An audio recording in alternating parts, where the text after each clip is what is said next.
Good afternoon, everyone.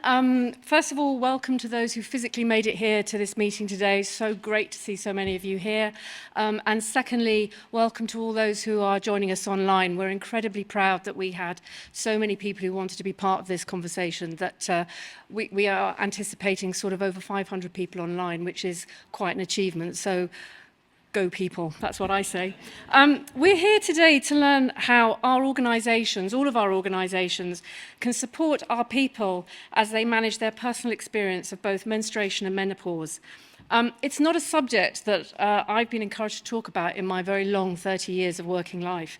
And so it feels quite weird to be stood up here and saying those words with no medical background, no particular issues. So it's what a step forward we've all come.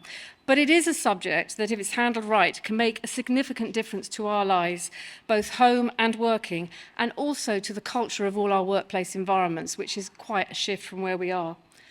Just so you know who I am, my name's Anne Hayes, and I'm Director of Sectors and Standards Development at BSI. I'm incredibly proud to work for BSI, and I'm incredibly proud that the BSI team, with the most amazing group of people and experts, have developed the guidance for us to use to improve the experiences of our colleagues in their working lives. Up front, I want to thank the panel chaired by Dr. Maria Tomlinson, who she asked me not to mention this, but just in case you want to know, it's her birthday today. So happy birthday. For all their work during the development of this guidance. I don't think any of you will appreciate quite how much work it is writing a standard. The people in the front row now do, and we've signed them up for a few more years, so well done, team. But it is a huge, huge achievement that they've managed to get this out. And additionally, a big thank you goes to TOTM, who have supported us in putting on this event today, and we're very grateful to their support. As ever, for an event, for those in the room and a little bit for those online, there are some housekeeping points which I just quickly want to run through. So this event is being live streamed in listen-only mode. So if you're online and you have any issues, please go to the Q&A part of that app that I hope you're using. If an emergency alarm goes, please follow our team out via the side staircase in the catering area. There is no practice alarm due today, so if it does go, walk slowly, but go. We will ask for feedback after the event, and the presentations will all be provided by email. So if you want to get CPD points, you can get them, but you need to give us the feedback at the same time. So I'd be very grateful to receive that.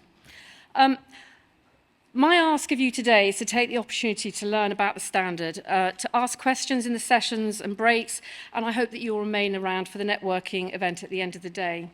But also, just so you're aware, we've had almost 4,000 downloads to date, which the standard's been out for a month, and that's really quite an achievement and sounds quite a big number, and we are really pleased with that. It's huge progress.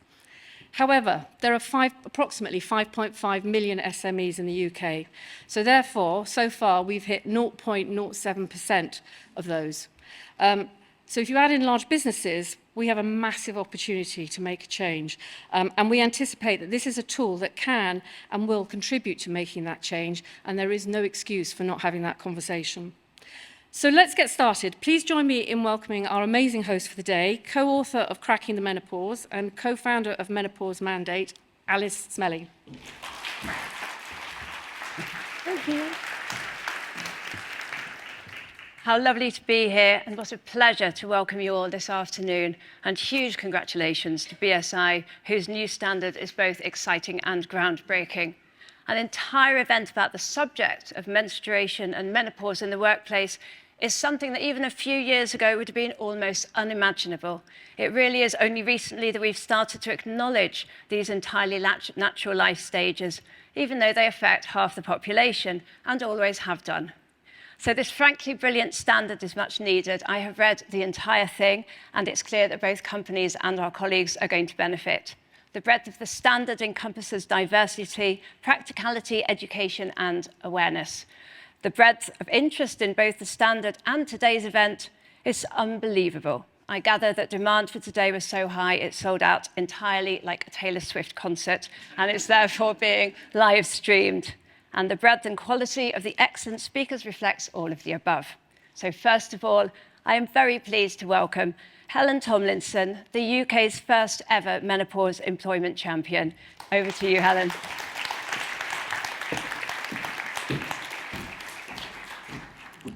Thank you, Alice. Thank you very much, everybody, for that warm welcome.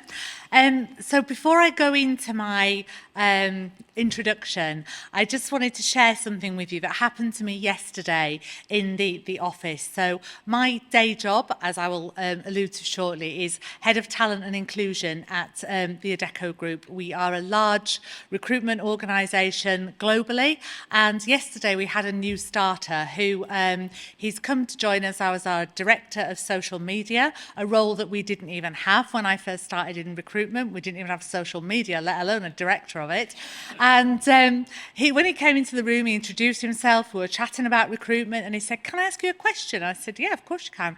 He said, "Did you have heavy periods when you were perimenopausal?" And I stopped in my tracks and I thought, wow, that's a bit of an opener, isn't it? For someone I've not even met this guy before. And I said, "Yeah, I did." He said, "Did you have endometriosis?" I said, "No, I didn't." He said, "Because my wife's got endometriosis and she's really, really struggling."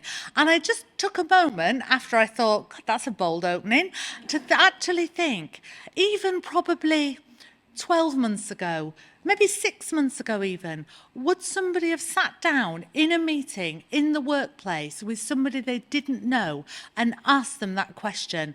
And I just thought we've come so far in such a relatively short period of time. So it's really stuck with me as that. And I thought I've got to tell you that this afternoon, because I think the work that everybody is doing, and particularly this new standard, will really have a huge impact. But yeah, good for him. And I really hope I have loads more conversations like that in the workplace and outside of the workplace. So, my name is Helen Tomlinson, and as I said, my day job is Head of Talent and Inclusion at the Adecco Group. But the reason I'm here today is as my role as the government's first UK menopause employment champion.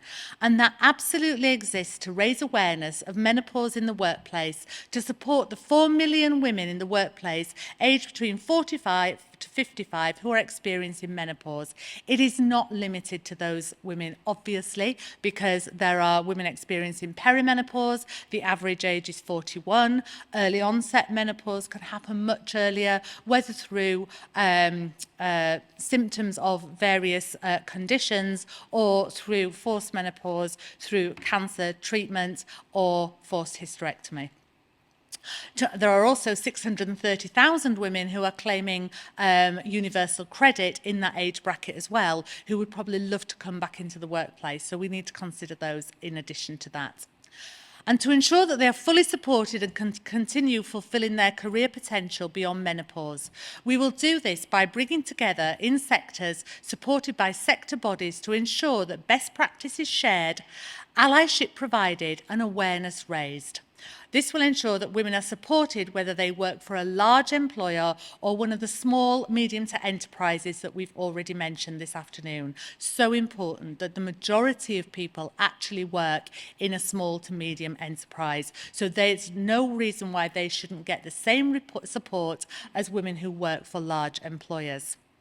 It isn't about competitive advantage, and I was just speaking to the gentleman on the front row who we're going to hear from shortly, when we were talking about political advantage. It's not about political advantage. It's not about employers having competitive advantage.